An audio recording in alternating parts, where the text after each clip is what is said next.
Okey, hari ni kita akan belajar mengenai kata ganti nama. Okey, sekarang cikgu nak terangkan tentang kata ganti nama diri. Okey, untuk pengetahuan awak, kata ganti nama diri ni apa sebenarnya? Okey, macam ni. Okey, macam mana cara kita nak ingat? Okey, nama pun kata ganti nama diri, iaitu diri. Okey, jadi kalau diri untuk kita lah manusia. Bukan untuk haiwan ya, manusia sahaja. Okey, seterusnya ada berapa kata ganti nama diri ni dalam perbualan kita? Okey, sebenarnya kita ada 3 iaitu kata ganti nama diri pertama, kata ganti nama diri kedua dengan kata ganti nama diri ketiga. Okey, semua dah tahu kan? Apa tu kata ganti nama diri? Okey, tapi kita selalunya keliru kan? Okey, contohnya kalau cikgu tanya beliau kata ganti nama diri ke berapa? Mesti ada yang cakap 1 lah, 2 lah, 3 lah. Okey. Jadi cikgu nak bagi tips. Macam mana cara kita tak nak keliru? Nak bagi awak ingat. Okey, dengar sini baik-baik. Okey. Kalau kata ganti nama diri pertama, mesti tentang diri sendiri. Diri awak lah. Maksudnya diri orang yang tengah bercakap tu. Contohnya apa kata ganti nama diri pertama antara contoh dia? Contohnya ada saya, aku, hamba, Fatih, beta, kita, kami. Okey, kenapa cikgu cakap diri sendiri? Sebab cuba kita tengok contoh. Kalau awak cakap, saya ingin makan di kedai Pak Abu. Saya tu siapa? Saya tu diri sendirilah kan. Okey, maksudnya awak cakap tentang diri awak lah. Sama juga dengan aku, beta, Fatih. Tapi kalau kami dan kita ni, dia mesti lebih daripada seorang. Tapi diri kita tetap ada dalam tu. Contoh awak cakap, kami akan ke sana sebentar lagi. Okey, kalau awak sebut kami tu, ada awak tak dalam tu? Adalah kan?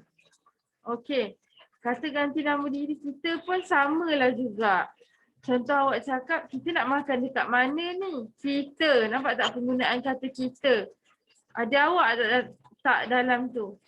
Maksudnya awak cakap tentang diri awak lah. Nak makan dekat mana tu? Itulah kata ganti nama diri. Dia melibatkan diri sendiri. Jangan keliru. Okey? Okey. Tadi awak dah tahu dah kalau kata ganti nama diri yang pertama ni dia mesti cerita pasal diri sendiri. Okey, kita tengok pula kata ganti nama diri yang kedua. Macam mana cara kita nak ingat? Okey. Kalau kata ganti nama diri kedua ni, orang tu dia mesti ada depan kita. Maksudnya kita boleh nampak bila kita bercakap dengan orang tu.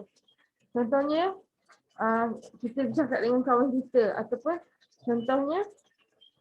contoh kata ganti nama diri kedua ni, awak, kamu, engkau, anda, tuanku, kalian. Inilah contohnya. Okey, kenapa cikgu cakap kita mesti nampak dia?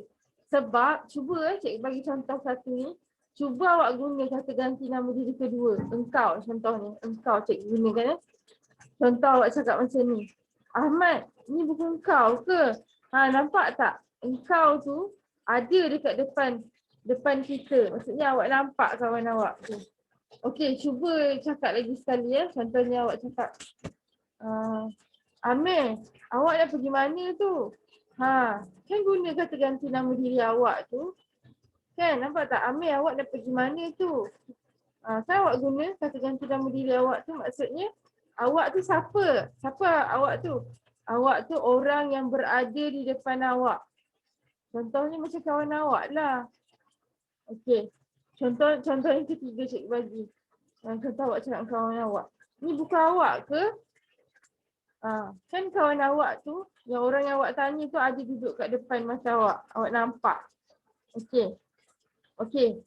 Kita tengok pula kata ganti nama diri yang kedua. Contohnya kita guna kalian. Contohnya awak cakap macam ni.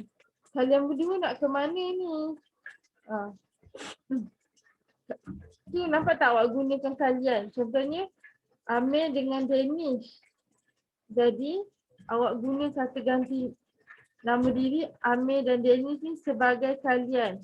Mereka berdua ni, Amir dengan Danish ni, dia ada kat depan awak. Jadi inilah kita sebut kata ganti nama diri kedua. Okey. Okey, kita tengok pula apa dia kata ganti nama diri yang ketiga. Okey, untuk kata ganti nama diri yang ketiga ni, okey.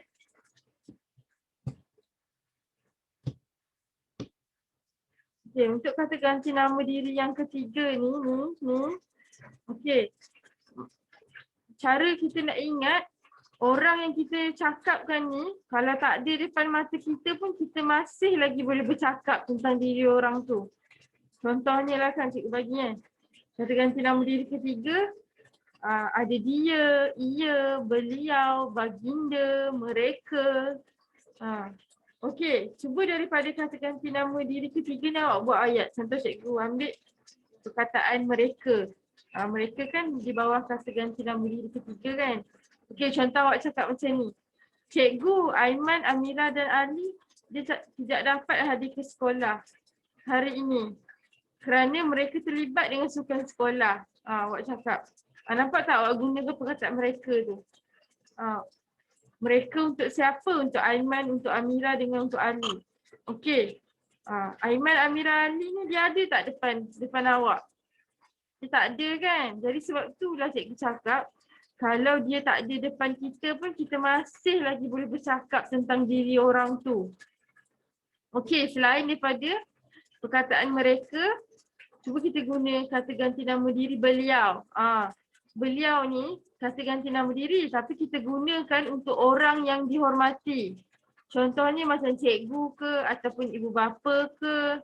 Okey, kalau cikgu ni tak ada depan kita pun kita masih lagi boleh bercakap tentang diri orang tu. Contohnya awak bagi tahulah dekat kawan awak macam ni. Amira, saya sukalah dengan cikgu Aisyah tu sebab dia tu baik sangat bila mengajar. Sebab bukan dia, sebab beliau pun baik sangat bila mengajar. Nampak tak awak gunakan perkataan kata ganti nama diri ketiga beliau untuk cikgu. Okey. Maksudnya cikgu Aisyah tu dia tak ada pun dekat depan mata awak tapi awak masih lagi boleh bercakap tentang cikgu Aisyah tu. Awak gunakan perkataan beliau tu. Okey, jadi kata ganti nama diri ni dia ada 3, iaitu kata ganti nama diri pertama. Kalau pertama biasanya kita akan bercakap tentang diri sendiri. Untuk kata ganti nama diri kedua pula, biasanya kita akan bercakap dengan orang yang berada di hadapan kita. Manakala kata ganti diri yang ketiga pula, orang tu tak ada pun depan mata kita tapi kita masih lagi boleh bercakap tentang dia. Contohlah yang cikgu bagi tadi, kata ganti nama diri ketiga, awak bagi tahu kawan awak macam ni. Amira, saya sukalah dengan cikgu Aisyah tu kerana beliau seorang yang baik. Nampak tak cikgu Aisyah tu dia tak ada depan mata awak tapi awak masih lagi boleh bercakap tentang cikgu Aisyah menggunakan kata ganti nama diri ketiga iaitu beliau. Okey, boleh faham?